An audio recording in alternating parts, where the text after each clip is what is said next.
What looks like an ordinary rock on the outside, but holds beautiful treasure on the inside? A geode. And that is the premise behind the name of our most recent addition to our decodable book collection. Hi, my name is Lisa, a youth services librarian here at the Watauga County Public Library, and with grant funding, we have been adding to our arsenal of literacy support for our community. And in the next few minutes, I want to tell you just a little bit more about this latest addition.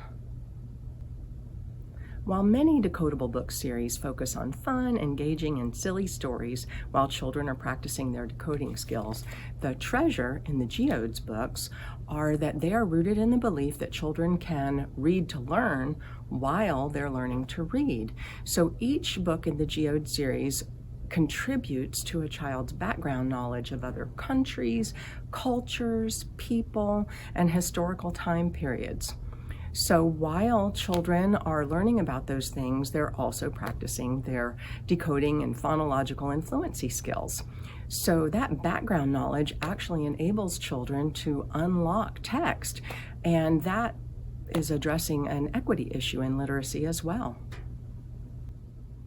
Before I tell you about the 3 different styles of books in the Level K Geodes, I wanted to tell you just a little bit about what our library has done to make this an even more valuable resource for our patrons. And that is, we created mini kits for each book title. So the kit will include the book itself as well as the teaching book notes that go along with that title that will provide a wealth of ideas for interacting with the material in that book. Additionally, we have listed on each kit the other books that are in that set. So this particular title was part of the set about South America, and we've also listed the skills that are featured in each set so that you can spend more time on any given skill. Here is an example of a wordless picture book. In the back of these books, there is information for the adult to share with the child, and then the child is encouraged to retell the story based on the interaction and conversation that they've had with the adult. This gives them the opportunity to use some new vocabulary that they've learned, and additionally, the teaching notes will give you even more ideas. For example, the teaching notes encourage you to share with children how words can have more than one meaning. So for instance, a star could be a 5-pointed shape, it could be the things you see in the sky at night, or it could be a famous person. And children will also have the opportunity to interact with maps and graphs and timelines as they learn about different countries and time periods. Next, there are 12 sound search books in the Level K Geodes, and in these books there will be focus letters.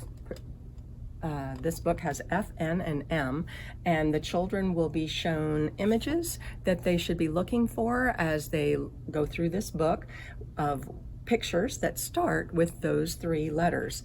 And again, there will be information at the back of the book for an adult to share with children, as well as more information in the book notes. And honestly, with each book I've read so far in the Geode series, I've learned a little something I didn't know. And for instance, in the Galapagos Adventures, I learned that the Galapagos Islands are the only place where there are marine iguanas that can swim. The final style of book in the Level K Geodes is called a duet book, in which the child and the adult each have their own line of text to read on each page. And of course, there's the extra information in the back of the book as well as teaching notes for these as well. I did want to point out that on the back of the Geodes, there is a decodability rating that pertains to where this book falls within the Foundations or the Wit and Wisdom programs, and I didn't want you to be intimidated by that. That's just a guideline, but I believe with all the extra information that is provided, that the Geodes will be a rich resource for anybody who's using them. And some of the decodability ratings are in the lower 80s, so some people call these readables instead of decodables, but I think it's important to remember that it's really the child themselves that determines the decodability rating of a book based on how much of the alphabetic code that child has internalized. Well, there you have my brief overview of the Level K Geodes. If you're interested in Level 1 or Level 2 or any of the other decodable book sets we have here, be sure to look for those videos in the near future. In the meantime, I hope you'll come by the library and literally check out what we have to offer. That's all I've got for today, so in the words of Tigger, ta-ta for now.